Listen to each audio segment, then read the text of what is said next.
सोने के आम। समय के साथ साथ राजा कृष्णदेव राय की माँ बहुत वृद्ध हो गई थी। एक बार वे बहुत बीमार पड़ गईं। उन्हें लगा कि अब वे शीघ्र ही मर जाएंगी। उन्हें आम बहुत पसंद थे, इसलिए जीवन के अंतिम दिनों में वे आम दान करना चाहती थी। सो उन्होंने राजा से ब्राह्मणों को आमों को दान करने की इच्छा प्रकट की। वे समझती थी कि इस प्रकार दान करने से उन्हें स्वर्ग की प्राप्ति होगी। सो कुछ दिनों बाद राजा की माता अंतिम इच्छा की पूर्ति किए बिना ही मृत्यु को प्राप्त हो गई। उनकी मृत्यु के बाद राजा ने सभी विद्वान ब्राह्मणों को बुलाया और अपनी माँ की अंतिम अपूर्ण इच्छा के बारे में बताया। कुछ देर तक चुप रहने के पश्चात ब्राह्मण बोले, यह तो बहुत ही बुरा हुआ महाराज। अंतिम इच्छा के पूरा न होने की दशा में तो उन्हें मुक्ति ही नहीं मिल सकती।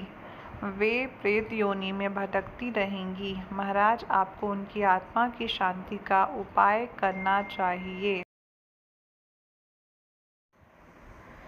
तब महाराज ने उनसे अपनी माता की अंतिम इच्छा की पूर्ति का उपाय पूछा। ब्राह्मण बोले, उनकी आत्मा की शांति के लिए आपको उनकी पुण्यतिथि पर सोने के आमों का दान करना पड़ेगा।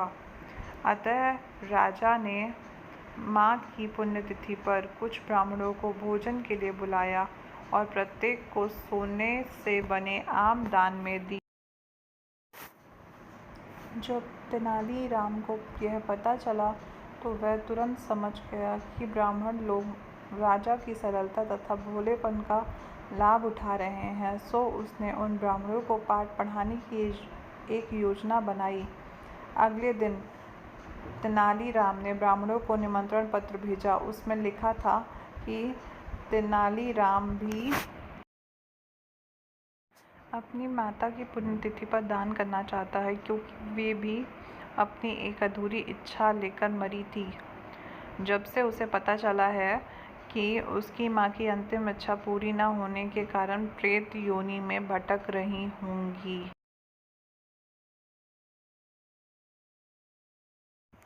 वह बहुत ही दुखी है और चाहता है कि जल्दी उसकी माँ की आत्मा को शांति मिले। ब्राह्मणों ने सोचा कि तेनालीराम के घर से भी बहुत अधिक धन मिलेगा, क्योंकि वह शाही विदूषक है। सभी ब्राह्मण निश्चित दिन तेनालीराम के घर पहुंच गए। ब्राह्मणों को स्वादिष्ट भोजन परोसा गया। भोजन करने के पश्चात सभी दान मिलने की प्रतीक्षा करने लगे। तभी उन्होंने देखा कि तेनालीराम लोहे के सलाखों को आग में गर्म कर रहा है। पूछने पर तेनालीराम बोला, मेरी माँ फोड़ों के दर्द से परेशान थी। मृत्यु के समय उन्हें बहुत तेज दर्द हो रहा था। इससे पहले कि मैं गर्म सलाखों से उनकी सिकाई करता, वह मर चुकी थी। अब उनकी आत्मा की शांति के लिए मुझे आपके साथ वैसा ही करना पड़ेगा जैसे कि उनकी अंतिम इच्छा थी। यह सुनकर ब्राह्मण बौखला गए। वे वहाँ से तुरंत चले जाना चाहते थे। वे गुस्से में तेनालीराम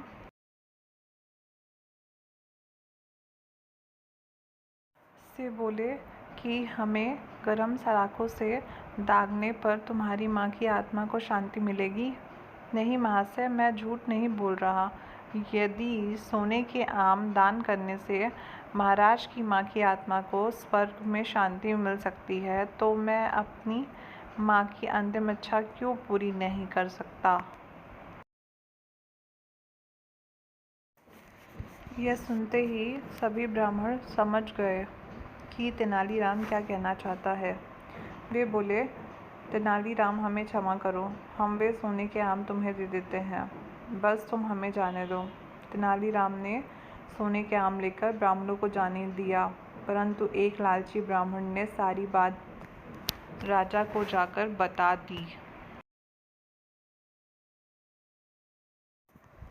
यह सुनकर राजा क्रोधित हो गए और उन्होंने तेनालीराम को बुलाया। वे बोले, तेनालीराम, यदि तुम्हें सोने के आम चाहिए थे तो मुझसे मांग लेते। तुम इतने लालची कैसे हो गए कि तुमने ब्राह्मणों से सोने के आम ले लिए? महाराज, मैं लालची नहीं हूँ, अपितु मैं तो उनकी लालच की प्रवृत्ति को रोक रहा था। यदि वे आपकी माँ की पुण्यतिथि पर सोने के आम ग्रहण कर सकते हैं तो मेरी माँ की पुण्यतिथि पर लोहे की गरम सलाखें क्यों नहीं झेल सकते? राजा तेनालीराम की बातों का अर्थ समझ गए।